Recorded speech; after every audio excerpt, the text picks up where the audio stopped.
Thank you very much, Robbie, and a very warm welcome to everybody. I'm really delighted that you've come. I'm sorry that I can't see you, but it's great honor to launch this series of lectures.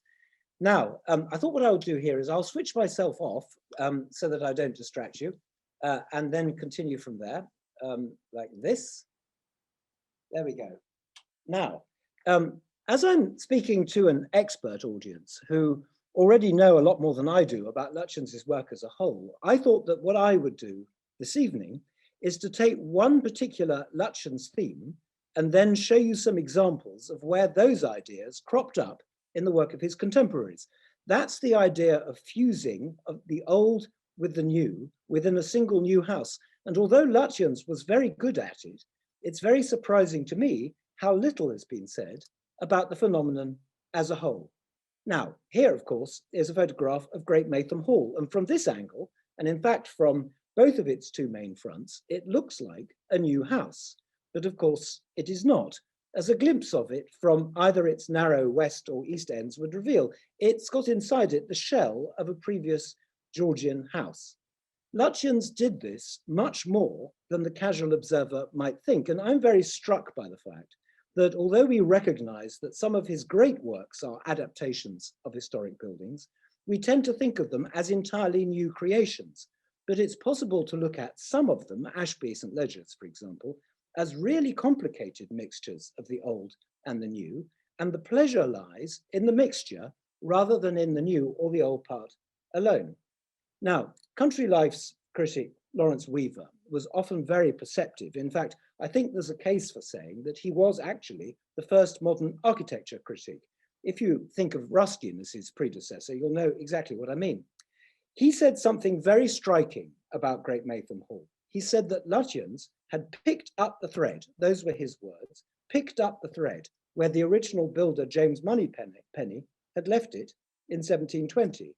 What Weaver meant was that Lutyens had gone back nearly 200 years into the past of the house and discovered there its original spirit, and then had re-expressed it for his own client, the liberal grandee Jack Tennant. Let's stay with the Tennant family as a way of launching this evening's theme. Have a look at this house in this photograph by Robin Forster, who took all of the new photographs for my book that you'll be seeing this afternoon. There are two things about this house which are really astonishing, I think. The first is that the wing on the left is the first barn conversion in the modern sense ever created. That's to say, it's a minimal conversion with its construction fully exposed inside and just a few pieces of good taste furniture and rugs, probably from Heels. The second is that the client for this job was Jack Tennant's sister, Margot Asquith, the Prime Minister's wife. Now, she was a lady who wrote voluminous diaries and score-settling autobiographies, but she never said anything at all about why she did it. The recent extension on the right-hand side, by the way, is by the architect Elizabeth Collinson, and it's very good, I think. The barn stands in the garden of Mrs. Asquith's new house on the Thames at Sutton Courtenay, in what was then Berkshire. The architect for both the house and the conversion was a man called Walter Cave, who had built for the kind of arty and literary people whom Mrs. Asquith knew. I discovered several times over in my research that architects were socially, generally below the radar of upper and upper middle class people. So it wasn't that surprising that she made no mention of him or said anything about whose idea it was to do such a revolutionary thing in the first place. But it's a house that reinforces the fact that houses of this period, the Edwardian decade, are about going into the architectural past of England and remaking it and remodeling it. And in fact, a lot of really good medium and larger sized Edwardian houses are actually remodelings of old houses, many more than you might think. Margot Asquith's other brother, Frank, commissioned Robert Lorimer to come down to England from Edinburgh to convert Lynn Castle, which is not far from Jack's Great Maytham. Here are some views of the castle, and here you can see that the old and the new are totally mixed up. Now, the round tower on the right and some of the masonry to the right of it are part of the medieval castle, but everything else, including the enormous service wing, to the left, that's the dining room, to the left of the round tower and with the bay window. All the rest of that is Lorimer's work. And if we go into the entrance court for a moment, we can see the other side of the service wing, and there on the left is the medieval castle, and it's the architect's intention here to blur the boundaries between the two. It's a very significant point, I think. Now, according to the history of conservation, high-class restoration jobs began when the Society for the Protection of Ancient Buildings began to influence what good architects were doing. It was, and it still is, a golden rule of SPAB that you don't interfere with the old fabric of a building, and you have to make new work totally distinct. You had to keep some kind of absolute integrity in dealing with the old building. SPAB are still obsessed by this. They've recently published a book, for example, called The Creeping Plague of Facadism. But the idea that there is anything wrong with that is a new one, and no one took it seriously 100 years ago. Nobody thought that at the time. Edwardian architects took great pleasure precisely in interfering in old buildings, sometimes almost to make it look as if history had developed in a different sort of way from how it actually had done. And where there was no old house to remodel, they designed a new one that looked as if it was the result of different conversion campaigns, maybe over centuries. Nowadays, people call that fake in a new house, but there was nothing whatsoever fake about it at the time. It was extremely real. So what I'll do now is show you some examples of these developments, these ideas, so that you can see why I find them interesting and appealing, and I hope so that you can see that they could also apply to the architecture of today. Now, let's start with the political aspect of this mixture of old and new, since we began with a series of politicians. The estate you're looking at here is Gideon Park in Romford, which, when the lockdown is over, you can visit easily on the northeastern branch of what will become the Elizabeth line. This is both a political and an architectural project. Its principal developer was a Liberal MP, and he worked here with two other Liberal Party activists, and they planned it exactly as the Liberal government was gearing up for the first ever National Town Planning Act of 1909. Now, what happened was this. The MP Herbert Raphael bought a chunk of land in Romford, and he held on it a kind of ideal home exhibition. The land was divided into plots, and what we would now call architect-developer teams were invited to build, at their own expense, of course, a house on it. These houses would be sold at the end of the exhibition, but in the meantime, each one would be a show house for the general public. There was enormous interest in the press at the time about the possibility of building very cheap but healthy and well-planned houses, and Raphael tapped into this by holding a competition for the best designed houses on his estate. There were two categories of house, one at £375 a house and the other at £500. Now, if you put those into the currency converter of the National Archives, that gives you houses today at a cost of £30,000 and £40,000. Well, that doesn't quite compare, I'd say, but they were really very cheap at the time. More than 100 years have gone by, and these very cheap houses look great. We'll see some more in a second. It's true that they've been well looked after, and they formed an early conservation area, but that can only have happened because they were so well designed in the first place. Now, the house that you're looking at the center here was one of the houses that attracted the best critical attention. It's by an architect called Reginald Longdon, and the judges said of it, this is a £500 house, the judges said of it that they couldn't tell whether it looked to them authentically Tudor without looking like a piece of a stage set, which is, so it had the authenticity that they were after, but the natural feeling of a Tudor house. The one on the left is by Edwin Gunn. To the right of Longdon's house, there is a pair, you can see a pair of bow windows there. That's by Parker and Unwin, who are best known for Letchworth. And beyond that is a house by Randall Wells. So we've got very superior architects investing time and money in these little buildings. This is a charming little house by Parker and Unwin. And I think it's probably been helped by the fact that its current owners have very sensibly decided to do a bit of arts and crafts gardening along the front there. I mean, that really looks like a drawing that the architects could have made themselves, I think. The high point for many was this pair by Bailey Scott. What you see on the right-hand side is Bailey Scott's £375 house, and he's cleverly linked it to his £500 house. That's the pale beige colour one on the left, to make a little complex of his houses, beautifully furnished inside, again with Heel's furniture, I believe, and other pieces which Bailey Scott had designed himself. And one more while we're on this theme. This is by a man called Thomas Millward Wilson, not a well-known name, but in a way he could be, because he went on to design many branches for Lloyd's Bank, mostly in Tudor styles, across the country in the years that followed the exhibition.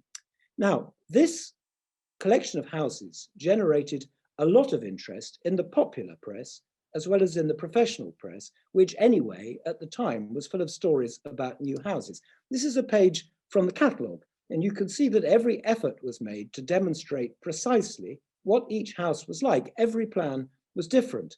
There is a limit, perhaps, to quite how different such cheap houses could be, so sometimes these distinctions are quite subtle. Some houses had bike stalls, which is an example of a house now being designed for a certain new lifestyle. The level of interest in things like the ventilation and the storage was extraordinary. In fact, if I was going to be dramatic, I would say that by the end of the Edwardian era, the problem of how to house people had been solved, and everything that has happened since has simply been a matter of experimentation. Now, on the top left-hand side, you can see the house by Geoffrey Lucas that won the top £500 house prize. It's unusual because it's in a kind of Stuarty Georgian style, but in fact, of course, nearly all these houses were variations of Tudor ones, and some of the most successful imagery in these houses persisted for decades around the edges of all our towns. And I think that there is a political aspect to this, which is related to the old new subject, and that is this. Tudor architecture was the architecture of 16th century Elizabethan England, when the Englishman's liberties and prosperity were, supposedly, at their zenith, however true that actually was. Now, if the principal aim of Liberal Party land policy was to move land control from the major landowners into the hands of the everyday worker, the style of Tudor buildings suited that aim very well. For one thing, these brick or timber-framed houses looked as if their owners might well have built them with their own hands, which is not something that you can say about the Baroque, the Palladian, or indeed the expensive Gothic revival buildings of the old landowners. There was a popular theme amongst late Victorian land activists called 3 acres and a cow. That is the birthright of every Englishman. And that's the imagery that the Tudor house is pursuing. So my point is this: not only land control activism, but also historical style are open to architects when they think about planning the housing developments of the future. Now, it helped architects that historic English Tudor architecture is enormously rich and varied, and it was being published everywhere in illustrated books and magazines of every type. At Gideo Park, there had been in Elizabethan times a grand medieval and Tudor house, which had been replaced by a big plain classical mansion, which has itself incidentally gone as well in the meantime. Now, it's really interesting, I think, that this catalogue goes into raptures about the old house that no longer existed and said nothing at all about the classical one that was right in front of everyone's eyes when they came to visit the site. And I'm going to come back to that sort of Edwardian fantasy later on. In the meantime, let's perhaps say a little bit more about what you might call the problem of the Tudor style. When I was an architecture student, which was admittedly 40 years ago, but also most of the time since, the modern Tudor style was considered by all critics and architecture school teachers to be a monumental embarrassment. And yet, here it still is. Only last week, I was speaking to a well-known contemporary architect who told me that he's working on a housing scheme using Tudor ideas. Now, I've been struck time and time again by the fact that a lot of the dogma of modernism is very similar to that of the early Gothic revivalists. In both cases, we had very assertive, shouty young men rubbishing pretty much everything that had been built for the previous 100 years or so. And some of the arguments and examples they deployed are, in fact, almost identical. The Gothic revivalists hated Tudor architecture at least as much as they hated classical buildings. They hated recent examples of it, those pretty cottage ornate that most people think are quite sweet, like these ones here. Now that on the bottom right, of course, is Osbert Lancaster's caricature of one, but the other three are authentic Tudor Gothic houses from the 1820s, 1830s, and 1840s. They hated them because they were slapdash and they were held together with glue and they had comically bad plasterwork, but they utterly detested Elizabethan architecture in general because for them, it signaled the end of medieval Gothic. And the modernists shared something else with the revivalists. They seem to have hated the idea of people living in a pretty house, enjoying themselves with simple pleasures. There's some lovely writing in the pre-revival period about the residents of new houses like these ones, sitting comfortably outside with a pipe and a pint, perhaps under a pretty veranda, just enjoying life. The Gothic revivalists thought this was terrible. People, in their opinion, should be working and praying. Pugin, for example, did not approve of garden doors. You had to walk all the way through to get to the other side of the pane of glass. 100 years later, the modernists, of course, wanted people in white rooms to sit there listening to Stravinsky on the radio, and you know all about that. So this is where I want to introduce a surprising major player in how Tudor architecture came back and what it consisted of. Architects can point to, say, Norman Shaw's beautiful early houses as the source of their inspiration, but you need more than one good architect to get a full-blown revival going. And where that came from is the magazine Country Life, which was founded in 1897 and wrote about architecture extremely well, right from the start, at first about old buildings and then increasingly about contemporary ones. Country Life had two brilliant architectural writers, H. Avery Tipping to start with, and then overlapping from about 1909, Lawrence Weaver, whom I mentioned earlier. Tipping loved Tudor buildings and photographs of them appeared frequently in the magazine. Interestingly, he saw them as part of a pan-Northern European tradition. He was a great admirer of Netherlandish brick architecture, whereas he saw Palladianism as insular and boring, cut off from continental influences. Now, don't forget that Country Life was read by landowners, often looking for architects, and not necessarily by the architects themselves. And the other point about Country Life, which perhaps is still true today, is that although it contained these long, thoroughly researched features on architecture and a lot about land management, it supported the Liberal Party's reforms, for example, but it went in for sentimental pictures of favorite pets, dogs with funny hats, a favorite bird, children splashing through streams, that kind of thing. And my feeling is that this reinforced their hard-headed economic messages rather effectively.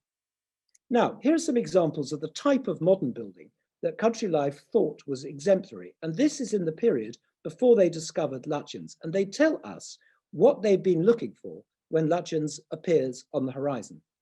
This is a pair of cottages built on the estate of a soap tycoon called Robert Hudson. Robert Hudson's money came from dried soap, rather like Lux Flakes, if you remember those, whereas the Tennant family fortune came from dried bleach. So that in itself tells you something about where Edwardians are making their money. This is a pair of cottages for estate workers, and here is the laundry built for the same household of the big house called Danesfield, which is now in a hotel, around Medmenham in Buckinghamshire. Now, there are various other buildings around here designed at the same time. The architect's name was Romain Walker, and they included a model farm. And Country Life magazine ran 2 long articles praising them. It also emphasizes the modern technology within these buildings. The important thing to say here is that they didn't see any conflict between these Tudor-looking buildings and the modern washing and ironing machines inside. A good Tudor building is essentially made up from timber and brick modules. It can be rational and it can be pretty, as well as being efficient. And this type of architecture suited this type of modern Edwardian life very well at this scale. In fact, if anything, the Country Life writers found this type of architecture hyper-rational. On the one hand, it was rational in a straightforward sense. It fitted the machinery and it operated well. But on the other, it was what we would now call realist. That is, every part of the building construction meant something or did something. The Victorian architect who most influenced Country Life was actually not so much Pugin, who had more or less invented architectural realism in the 1840s, but George Devey. Devey is the sort of architect whom mostly only architects have heard of. but his influence was immense amongst architects, not least because he was the adored, the revered employer of Voysey. Now, Devy's best buildings are made up from very carefully constructed and positioned elements, sometimes at the cost of the coherence of the building as a whole. What you're looking at here is a house originally called St Albans Court at Nonnington in East Kent. It was all built for a banker called Hammond. The traditional modernist view of this house, which continues like this all the way around, is that it's fake. It's as if the owner and the architect had conspired to recreate a medieval castle to give him some kind of dynastic authenticity and then built a new house on top. Fake. That's what's usually said about it. And I would say to you, this is extremely unfake, because what Devy wants you to do is he wants you to look carefully and think about each individual element of building and what it is doing. So it's taking the Pugin idea almost to the extreme. I visited this house with the architect Charles Holland not that long ago, and we came to the conclusion that every single one of those apparently random floating stones, the burnt headers and so on, every single one was carefully positioned. We know that Devy and his client sat up all night planning this building day after day to get it exactly right. It's very, it says a lot about how Devy wants people to give value to the individual elements of a building. Now, at the start of his career, when Pugin actually was still alive, late 1840s, Devy worked on these cottages in Penshurst in West Kent. This is Leicester Square, leading up to the churchyard. Now, it doesn't look it, but what he did here was revolutionary. He patched up and he remodeled this group of cottages, so you can't tell what is new and what is old, apart from perhaps some minor bits of decoration, such as at the top left. Other than that, you can't. Now, obviously, architects had always done up old houses, but if they were architects as such, rather than the local builders, they generally made it clear what they themselves had done. Country Life loved these Penshurst buildings. They published a whole pair of articles on Penshurst just at the beginning of, at the very end of the 19th century.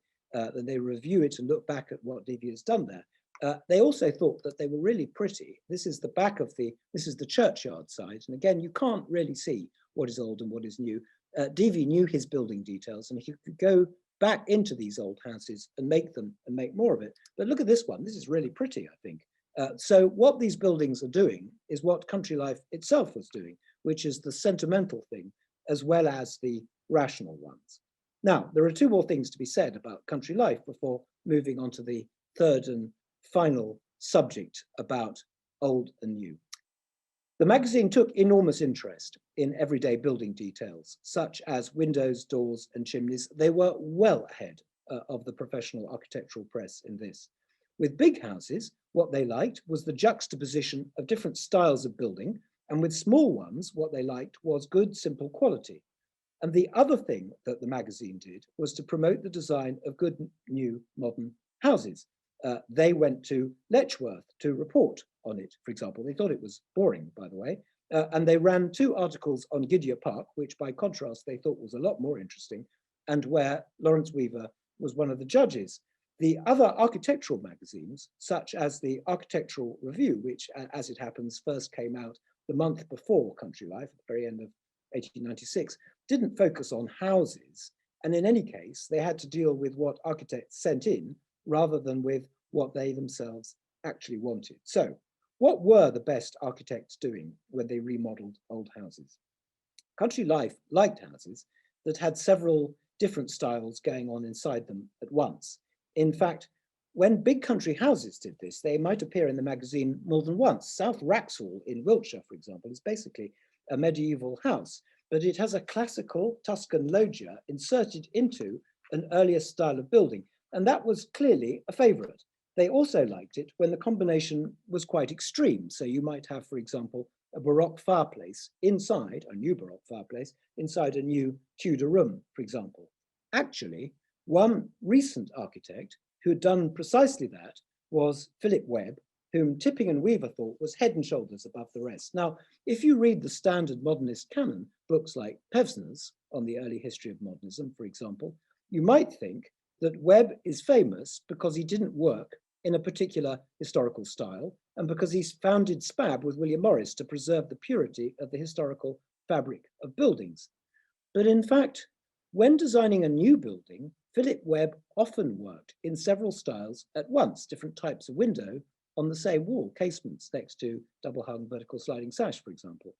The writers of the Architectural Review also admired Webb, and plenty of architects imitated this mixture of styles. So we're not necessarily talking about something very elevated here. Look at this extraordinary contrast in a house by E. Guy Dawber. Now, this is Netherswell. It looks like well, it is good quality new Tudor house. That's it from the outside.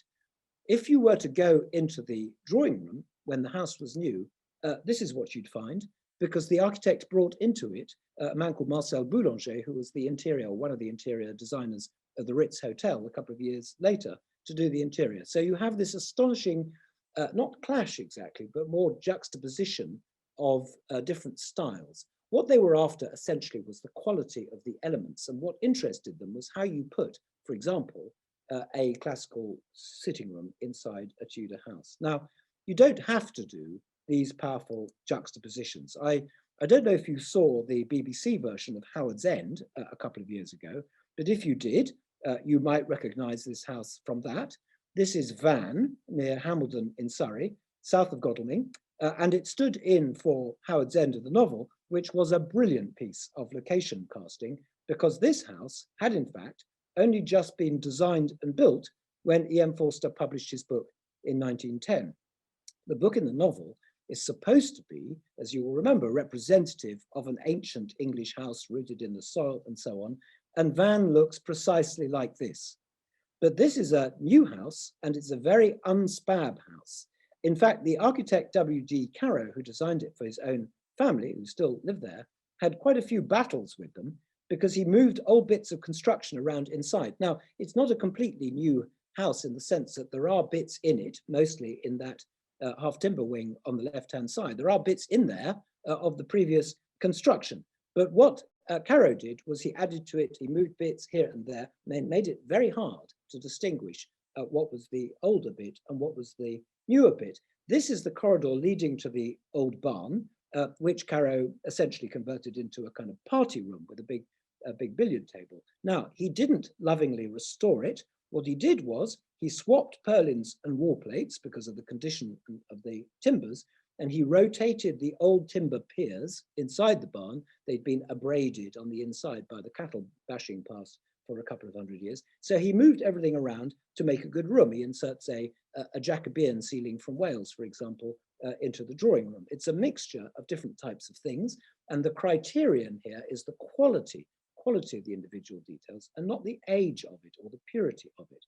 So the thing you need to remember, I suppose, is that no one between the Gothic revivalists and the modernists, apart from the eccentrics in Spab, as they were seen at the time, thought that everything had to be consistent from top to bottom in a new house. What mattered was the quality of the individual components. But there is another very interesting aspect to this, and maybe a kind of political one as well as a fantastical one. Here is another house by Dawber.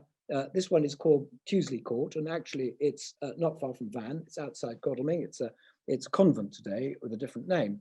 And on this entrance elevation, it is sort of Tudor, but it's not quite Tudor architecture, is it? It's got French and Scottish elements to it in the gables and the form of the roofs.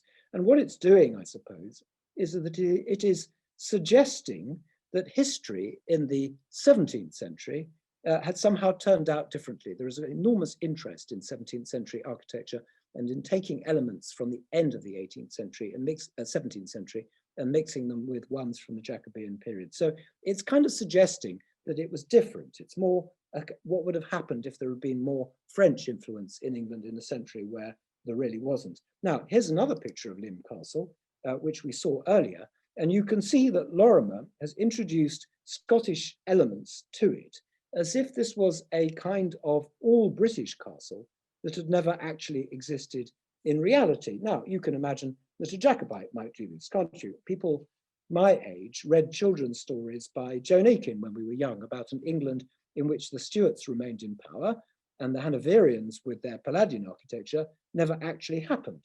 Here's another example, and I'll move away for a moment from country houses, although we're going to see Lutyens again. In a second. Now, here's another example of where this fictional history is being built in reality in Edwardian England. This is the area around St. John Smith Square, south of Westminster Abbey in London. There's the church, of course, straight ahead. Now, the most important thing to realize about this is that this area had become an area by 1900, an area of slums, industrial premises, offices. In Smith Square itself, there was gasworks, for example, and the Progressive Party, that's in effect the Liberal Party, that was in control of the London County Council, replanned the streets, remade the corners, straightened the corners in order to produce something which essentially looks like an ideal version of a pretty late Stuart enclave. There is one half, of course, you'll have recognized it, of Lutyens' pair of houses, both of them, by the way, for Liberal MPs on the left. That whole corner is new. That you can see that's recent brickwork on the right-hand side, and beyond it, on the other side of the road, is a house by Oliver Hill. And although most of Lord North Street survived for one reason or another, in part because it was already being gentrified by MPs, the left-hand corner you can see is also a new corner. So this is a very neat little bit of stage set of Edwardian London to suggest that something existed which hadn't really. Now, where I'm standing when this photograph was taken, it was outside the house on the right. The house on the right was actually not a residential building. It was the London offices of the Northeastern Railway by the great Horace Field. It provides a wonderful backdrop to the view looking the other way. It's a kind of fiction of its own, I suppose, in one sense, because Field's great contribution to English architectural history was that he made commercial buildings, such as, for example, Lloyd's Bank branches, look like comfortable houses of restoration merchants and not like commercial houses at all. And there at the end of the street is another slightly too good to be true late Stuart house, also by Field, for a Liberal Party cabinet minister. So something new is going on here. And I think, to my mind, it's a bit like people wanting to go back into their own personal past and remaking it, perhaps from the point when things started to go wrong for them. Architects do this very often, I think. Now, this story gets more revealing when you discover that architects at this period started to design houses that looked as if they'd gone up in different styles over the centuries, but had actually been done at once. Now, I apologize for the drop in photographic quality here, because this one was taken by me through the gates of this house. But this is a very nice house designed by the architect Thomas Colcott for himself. He was the architect of the Savoy Hotel and indeed of the Big Palace Theatre on Cambridge Circus as a big scale Edwardian commercial architect. And he designs this lovely house for himself. It's also got, as you can see, the current owners have given it exactly the right kind of garden. But what those trees on the left-hand side are hiding is the fact that what it looks like is that at some point, maybe 100 years later than the rest of the house, somebody had come along and added a new kitchen wing, which is a slightly awkward angle. It looks like it's just been added on, but it wasn't. It was there from the start, and it was intended to make the whole house look as if it was made up of older elements, as if it had grown in this way. Now, I showed the image of Mrs. Asquith's barn conversion near the start to illustrate this point, because it's suggesting that in an idealized liberal world, the Prime Minister's family lived in some ancient English farm cottage, and she, of course, was eccentric and well off enough actually to do it. Now, let me turn to Lutyens again in conclusion. Think of Folly Farm. Now, maybe the same thing is true here of those clients. It's long been recognized that, of course, its big 1912 extension on the left was in an earlier Tudor style to the William and Mary wing of Lutyens' 1905 block over on the right. But actually, you know, that's only part of the story and part of one of Lutyens' more clever jokes, I think, because that 1905 block itself had been attached to a 19th century farmhouse of no great distinction. So what Lutyens was actually doing was progressively going back in time, stage by stage, until the house reaches its own tail, because that 19th century house that you can't see at the back of the 1905 one was itself attached to a genuine 17th century cottage. So you see what it's doing? It's going out, and then it's going around, and then it's returning in time terms to where it started. It's a lovely joke, and it's a very clever one. But it's also an indication that we often underestimate the fun that the architects of this period were having by enjoying history, enjoying the remains of old buildings, when they were not afraid of it. And I think that's the note on which I'd like to conclude.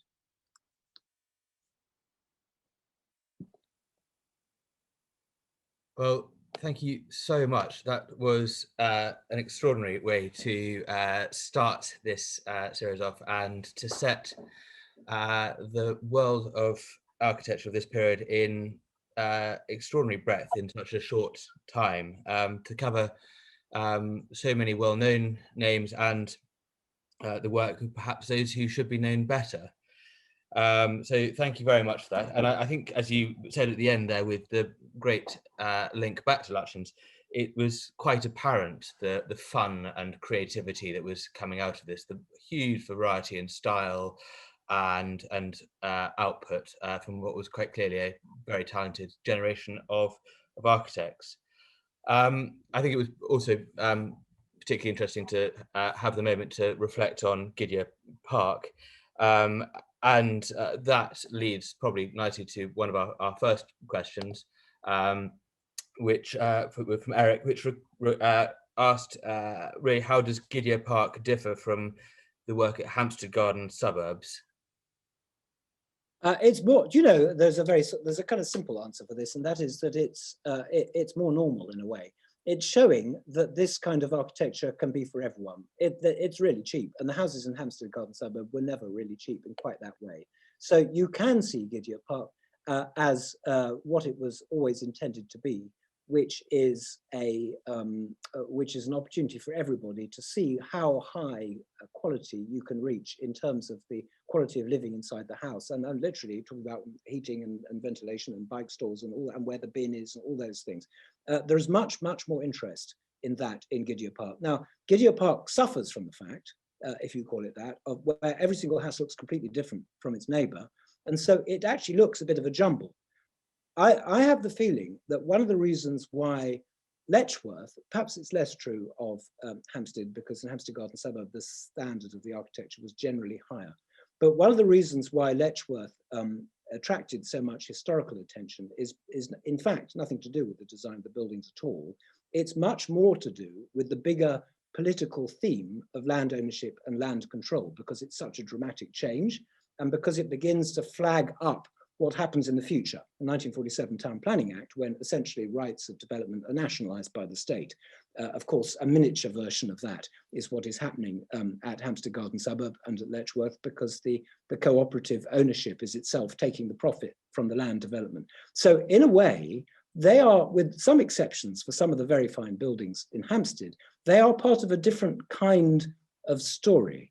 Now, I may have overstressed the point, but I've talked quite a lot about why modernists tended to rubbish the kind of architecture that we've seen, and tend to look at the style and say it's ridiculous and it's fake and all the next thing. One of the things that have become more and more obvious to me as time goes by is the enormous impact that had on the way in which we talk about buildings of all kinds.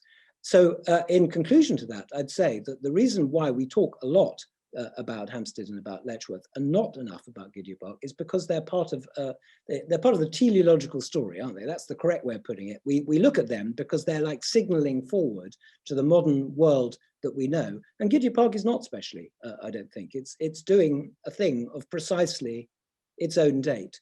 There are about 120, I think, 120, 130 houses there. Only one, as far as I can see, only one has gone.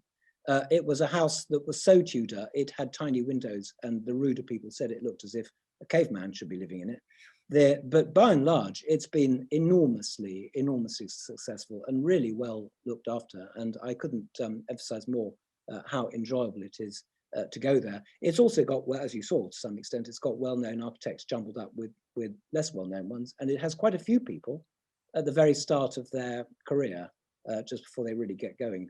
Charles Holden, for example. And I have to say, looking at those plans, although they were very small, I reflect on it from a sort of current working practice, just actually how ahead of the times so many of those problem solvings were, and some quite ingenious plans. Yes, they knew by then. Where do you put the bed in relation to the door, in relation to the window, all that stuff.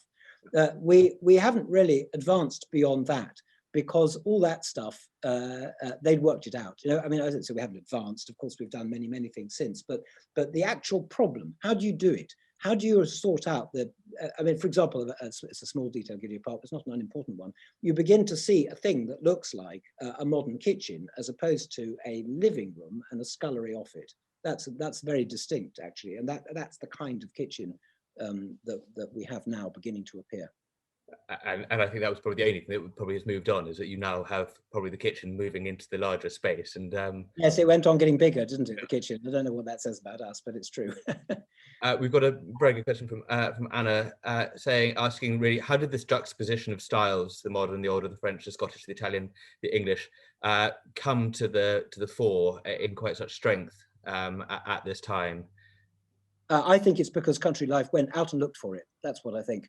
The fact that they went on showing mixtures of old and new, and the fact that they so obviously gave so much attention to houses of different types, like the Vine in Hampshire, for example. The front is different from the back, isn't it? They're different classical styles welded together.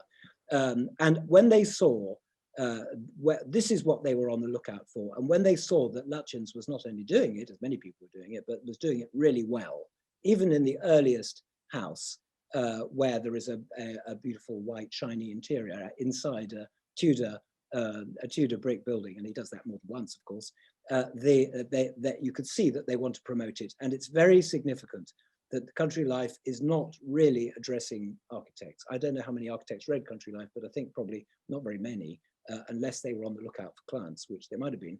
The architectural review is led by architects, practicing architects who are also writers. They have very strong opinions about what they want to happen. They are the ones who, from about 1905, are leading the Georgian fight back against Tudor. You can see it emerging, but it's much harder for the architectural review to do, because they're dependent really on what they receive. It's also dependent on, for architects, editors who don't get on that well, agreeing on something. Country Life has this absolutely clear idea of what it likes, and it goes on showing these juxtapositions of style, and it goes on showing what happens when, as Lutyens does here at Great Motham, you go back into the feeling, the sense of the old building. You pick up the thread, as Weaver so beautifully put it, and then you kind of reimagine the house without having let go of it. I was enormously struck by the fact that people simply don't talk about this. Now, the Tipping, for example, who's I think probably a major figure in the discovery of Country Life of Lutyens' Country Life. Tipping is looking for this, and he's writing about it. Tipping is funnily enough, Tipping is a member of SPAB, and he's a keen member of SPAB, but he doesn't seem to support anything that SPAB is talking about. And no one really much talks about this, but I think that they don't talk about it because SPAB at this point is, as far as they're concerned, a small group of eccentrics. And we know what happens to small groups of eccentrics. That small group of eccentrics who tried to prevent the Euston Arch from being demolished, for example, had a massive impact on, thank goodness, on conservation policy in England. So you have to be careful whether a small groups of eccentrics are concerned. And that's what SPAB was seen as. We talk about SPAB ideas because in the end they won. That's why they didn't at that time. They were looking for something else. And do you think that the increased ability to communicate, to perhaps travel as well, had a part in exposing these architects of the time to a wider source of inspiration, or the there's a bit of travel. There's a bit of travel recorded, but there's an enormous process of traveling through England and recording it in detail, because the Victorians were not really interested in accurate measured drawings of chimneys in old cottages in small villages in the Cotswolds. But this generation were. One of the ways in which Dauber made his name actually was in producing a book for Batsford. Batsford was, as it has returned to being, Batsford was the leading publisher in architecture at the time. It mostly, but not entirely, published books about historical buildings. And Dauber produces a book I can't remember now which area of the country it's in, but it was probably in the Cotswolds, as that's where he was, where he draws out, there are photographs, I think, and there are photographs in these books, but there are also some measure drawings and there are some sketches, and you see the windowsill and you see the glazing bars and you see all this stuff. It's all being very carefully put out there. Horace Field, whom I mentioned, was, I think, significant for another reason, which is that in 1905, which is the same year actually that those buildings in Cowley Street we saw in Westminster were being completed, or the one on the right was. He wrote a book called English Domestic Architecture of the 17th and 18th centuries. He illustrated it himself, and also with Michael Bunny, his assistant, and other people also contributed. And that meant that every architect who was interested could find an accurate set of sources for what they wanted. Unless you have those sources, you can't do it. Now, Pugin knew that, and that's why Pugin drew and drew and drew and drew and drew, and also spent a lot of time looking up antiquarian references to medieval buildings of different kinds, because Pugin knew, and he was right, and the early Gothic revivalists knew it.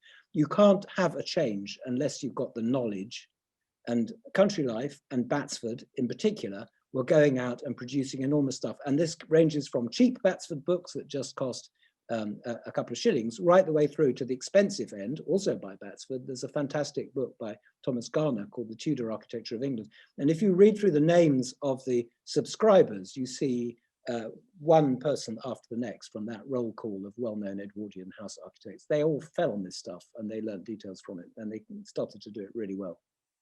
Interesting. Right, so bringing then a couple of questions together, which brings it back to today, to 2021. We have a question which asks, how are we going to get planners more enthusiastic about today's schemes for houses that look as if they've evolved? And also, do you think modern day architects are reticent to introduce this level of detail, eclectic detail and style into their buildings? Well, let's do that. The answer to the second one, Robbie, first, which is that many architects are reticent. And one thing I've noticed, I go to many design reviews in the nature of things, and whether they're student ones or whether they're professional ones and design panels and so on. And architects will sometimes say things like, we are here, I don't know, evoking the Georgian proportions of the existing house. And they just aren't. They just clearly are not. They're saying it, but they aren't doing it. So you get that strange phenomenon. The other strange phenomenon that you get, which is that still some architects feel it's a bit wrong, but you do get architects who are in fact now they're doing the opposite in a way. They're doing they are in fact taking features from historical buildings, but they're not admitting to it. Sometimes there's a very attractive scheme of almshouses, essentially what they are, in Barking, I think it is, either Barking or Dagenham, done by Patel Taylor, now must be about 10 years ago. And they had these wonderful big sort of Tudor chimneys, and the press absolutely fell on them. You know, what is this? What are these? And fake, they're fake, right? It's fake. And the reason why it was fake was that the chimneys were not actually chimneys, they were ventilation devices. Well, I failed to see why that's fake exactly. A ventilation device is doing what it's meant to do in the way that it's meant to do. So you do get, there's much greater variety in art. Well, of course, you know this for sure, but there's much greater variety in architectural practice than you would think from reading a lot of the critical stuff about it. That's the first thing. And then there is also this phenomenon of people talking about it, but not actually doing it. Now, I'm afraid after all that, Robbie, I've forgotten the first half of the question, which was planners' resistance. Yeah, planners' resistance, and whether or not, I mean, dare I say, having picked up your comment on the design review panels, which I'm also have the joy of sitting on, it's a question about probably actually how much knowledge there is. I mean, how much people actually draw and understand and go to those points that you were describing of Batsford and getting those details right, because there are. That probably leads to an undercutting of those values. But anyway, well, I mean, we know what's different about planning in Britain as opposed to planning in most countries, and that is that. I don't mean this in a derogatory way, and it's a shame. Well, it's more than a shame that the planning profession in local authorities has been so weakened. But the planners in Britain are a form of sociologists, aren't they?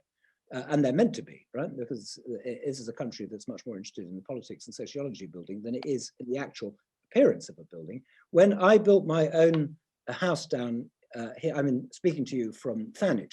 So my house is in Broadstairs, and my house is essentially a kind of cube of flint with a big green glazed pantile roof on it. Now, the planner said to me 20 years ago, we can't have anything like that. There's no precedent for anything like that around here. And I said to the planner, but there is an 18th century house, the house of the local smuggler, actually, which is also a cube of flint. It's got battlements on it and a little Gothic window. But as it happens, in terms of its general shape, its general proportions, it's very similar to mine. And he said, oh, you can't call that a precedent. And I said, well, why can't you call it a precedent? And he said, because that was built for a completely different socio-economic profile, right? Now, that's quite a significant comment because it tells you what it is that they are going by. It's their job to do it that way. It's not his mistake or his ignorance. That is, in fact, the way in which that planning was traditionally done. In time, it will change. I mean, we all know the planning system's changed a lot. We all know that the actual design of buildings is quite a big element in the way in which the planning system is intended to change further. So that will change, I think, but nothing can make up from having a lot of good architects who know what they're doing. It was the case I mentioned that Tudor architecture was rubbished when I was a student 100 years ago, but it's not only that, of course, anything old was. If when we as 17, 18, 19-year-olds, no, 17 maybe, but 18, 19, 20-year-olds were presenting drawings, this is 1979 to 82, and then again in the endless continuum of architectural education, so up to the mid-1980s. If a student as much as mentioned any old building as being not a direct precedent, not, I've done my chimney like this one on this old house, but simply a reference of any kind, all the people teaching started screaming and throwing their hands up in the air. It's most extraordinary phenomenon what happened to architectural education. Now that will move back fast now. I think that's on the retreat because it outlived its reality in architectural practice by about 30 years. But it was the case that that you were not, and therefore people didn't know about it. I mean, we've had students saying since we began to change the situation, I remember a second year student saying to me, why did we not know this, right? Why did we not know what all these old buildings look like and how they were made and all the rest of it? And the answer is not kind of laziness or ignorance. The answer is that for a long time, you were actually prevented from doing it. Now, John Outram tells a wonderful story that when he went to the Regent Street Polytechnic in the mid-1950s, what is now the University of Westminster, the head of the school announced when he arrived that the whole contents of the architecture library had been thrown in the bin because architecture was about technology and it was about sociology and it was about this, that, and the next thing, except everything apart from what the building looked like. So it's not a coincidence that people didn't know about these things. And of course, it's much easier now to go back and find the original information. These Edwardians were pioneers in that. Yeah, I think it's interesting you reflect on your education. I'm afraid mine, which was slightly more recently, was also strongly encouraged not to go down that line of any historic or any precedent, full stop. Yeah, Robbie, I had a student just about a year and a half ago, and he wasn't doing, let's say, the new wing to a hospital. What he was doing was a garden folly, and he did a garden folly that had battlements on the top. And a visiting critic who came in from outside said, "Oh, this is the year 2020. You can't possibly do that. What do you think you're doing there with these battlements?" And I thought, well, they didn't need battlements in 1910, but they did them then. They didn't need battlements in 1510 because the Wars of the Roses were over. They didn't need them. Need them isn't the thing that it's about, really. I was hoping you were going to say, I hope they were challenged and asked if he'd... Yes, no, he wrote to all the students afterwards and said, here's some buildings that I think you should all be looking at. And they were all things like, the Barcelona Pavilion by Mies van der Rohe, that kind of thing. Yes, it's because they thought we didn't know that they existed. And if we did, then, the scales would be lifted from our eyes and we'd realize what we'd been missing. Absolutely. I mean, the precedent of the current architecture magazines is a good one. We have a couple of minutes left, picking the questions, moving away from it, but to a key sort of social piece. Michael Bolton asks what the objectives of the studio was. The studio, in the sense of the magazine, the studio? I presume so, yeah. Yeah, and the studio, what the studio does is it becomes more and more architectural as architecture improves, is what happens with the studio. And certain people, it published a lot. So it published Voisey a lot. Now, and that's where it had a huge impact amongst architects internationally, I think, because the studio had an international readership. And the studio mixes, of course, its coverage of recent art and art history together with architectural practice in a way that wasn't at all usual. And Country Life is talking, when it's not talking about the beauty of houses, Country Life is talking about money and fields and, you know, dogs with funny hats. When the Architectural Review is talking about only about architecture. So the studio is doing something distinct. There are certain things that grow out of that. Charles Mallows, the great Edwardian architect, did most beautiful drawings and very lush and lovely houses, is published a lot in the studio. So the studio is looking for, what, to use the word that they would have used, although it seems obvious to us now, looking for an artistic form of architecture. The studio also publishes quite a bit, actually, on small cottages, not necessarily cheap, that one's down the cheap end of the scale, but small, modest little houses. So the studio is actually doing a lot. It's probably is the reason, they weren't the magazine that discovered Voisey. Voisey was discovered by a magazine called The Architect, which is otherwise fairly indistinguished, actually. It's not the time now to talk about what Voisey was doing, but when it comes to the actual practice, which I started with here with this house in front of us, of what do you do when you have to put two difficult things together in an unusual way. Voisey does this in a brilliant way, in a much more blatant way than Lutyens does, but it's certainly one of the leading people of that movement. So there's another idea about this house, and I've just put this in general to your audience, Robbie, which is that it's got enormous windows, and in the early, it also has a slightly slightly strange plan, and in the early photographs, the windows are all wide open, and I think there might have been, in the case of this branch of the Tennant family, a fear of tuberculosis, which had killed a lot of people in both families. And I think there's an idea in this house, which is very uncharacteristic of Lutyens' houses upstairs in its planning, that if you open all the windows all the time and you blast the germs out, I think that might be another thing going on here. There has been amazing food for thought here. Thank you so much. It has, for me, opened my eyes up to quite a number of different sources of inspiration and new architects to explore. Certainly look at the Gideo Park work in more detail. Yes. So thank you very much for achieving and excelling and pushing the lecture series forward. For those of you who have enjoyed it, the next one will be on the 9th of March. Lawrence Napper will be exploring film. After that, we have 2 more confirmed. Jane Ridley will be looking at the wider social context, and Michael Wilson on the gardens and setting of the gardens. We're hoping to get a couple more, so keep an eye on the website. So if you are keen on this, please look on the Lutyens Trust website. If you're not a member, and we do have a number of non-members, please sign up. Your support makes a huge difference to this charity. And we hope to see even more people back for the next one, breaking through, hopefully, that 100 mark. Spread the word, and hopefully see you all next time. So in the meantime, a huge thank you to you, Tim, for your time tonight, and for all of you for joining. Thank you very much. Thank you all very much.